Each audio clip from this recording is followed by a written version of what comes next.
Kol Lashon Ger, any use of the term Ger, stranger in the Torah, means Adam Shelo Nolad Ba'oisa, a man who was not born, but who came, Medina, to this place. A person who was not born in that country, where he presently resides. Ela ba mi Medina acheres legur sham. Rather, he came from another place, and he's sojourning there. And so Rashi tells us that every time that it mentions the word stranger, that there's this inyan attached to it, this kind of concept attached to it, that this person that we're talking about was not born in that land, and he is like an immigrant. Immigrants are getting a bad rap nowadays, but the ger is an immigrant. So I'm here to stand up for immigrants and show you the chashivas of immigrants, and how immigrants are actually some of the best. And it's true in America too, and in a lot of places, is that because they've been pressed out of where they were, and they've had to deal with much hardship, they a lot of times arise out of those fires as a phoenix, and they become very good people. So so this is Rashi. Now, going back to the Or HaChaim, he cites the Rashi, and he says, Rashi of blessed memory explains our verse to mean that it is short-sighted and foolish to taunt a convert, and I don't think you necessarily have to. This is the way that the Art Scroll again touched this word, but I don't think this necessarily is referring to a convert, okay? Because he too can taunt you about your status as a foreigner, because a convert who, having been born out of the Jewish nation, is in a sense a foreigner to them. Always, a convert is never mentioned as a Jew in the Torah. Always, even if you want to say it's a convert, even after that he's mentioned as a convert.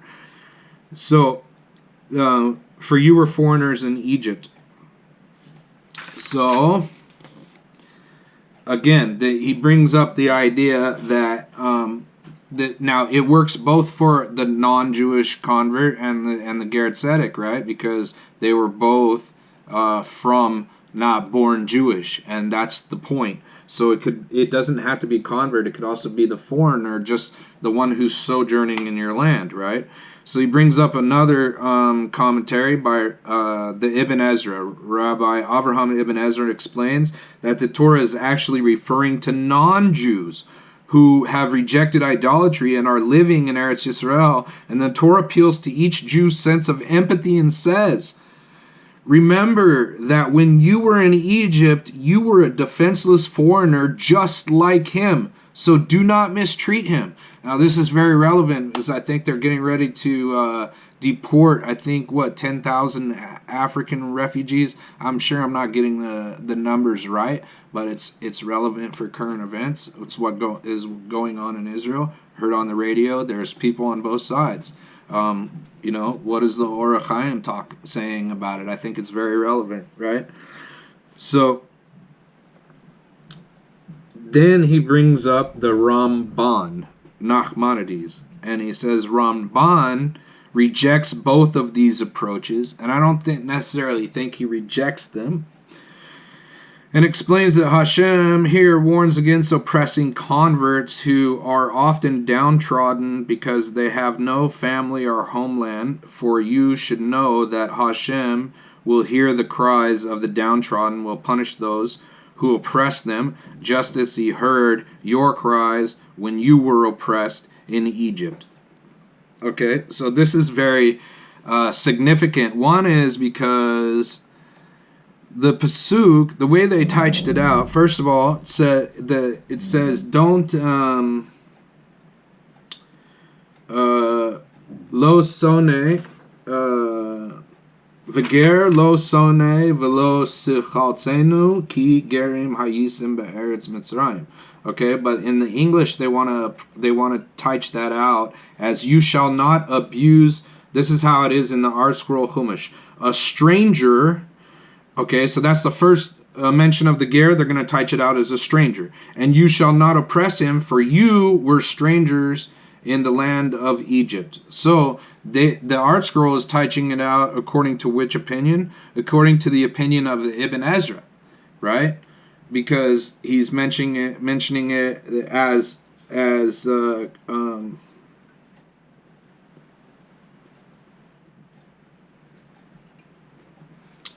because Ibn Ezra mentioned them not as converts, right? But in the Rashi that the Or HaChaim brings up, okay, they in the Or HaChaim in the art scroll they touch out the first one as a first mention of Ger as convert, and then the second mention as foreigners. Okay, to I guess go with the commentary of Rashi, but Ramban he rejects both these approaches, and and he says that basically this is talking about full-on converts. He's saying don't oppress them because they could cry out to Hashem, so on and so forth. Okay, so now we'll get to the interesting Or HaChaim. He says, aside from these approaches, it seems correct to explain the verse in light of the well-known premise that the souls of the Jewish people are derived from the root of holiness, because they're Bnei Avraham, Yitzchak, and Yaakov, for they are the descendants of Avraham, Yitzchak, and Yaakov, the inheritance portion of Hashem, blessed be He, while others, the idolatrous peoples, draw from a deficient element of creation. Therefore, the Jews might, heaven forbid, not be sufficiently careful about belittling or taunting someone who is not one of them by birth, but was once an idolater, because they might consider him to be below their level of holiness, and this inappropriate attitude can result in oppression of a convert. For this reason, when Hashem commanded the Jewish people to avoid taunting converts or oppressing them, he addressed the underlying attitude and said that the reason I am commanding you to avoid taunting the convert is because it is not correct for you to say that he stems from a deficient root, or that since he has at one point enmeshed, since he was at one point enmeshed in the klipa, he is of lesser worth than you. You should not say this, for you too were foreigners in the land of Egypt, and the point of Hashem's statement is in line with what I explained in my commentary to the verse in Bereshit 46:3. For I shall establish you as a great nation there. And the verse in Parshas Yisro above in 22, I am Hashem your God who has taken you out of the land of Egypt, that the souls of the Jewish people were themselves enmeshed in the klipa when they were in Egypt. Thus the convert is actually the same as any of you, without any difference.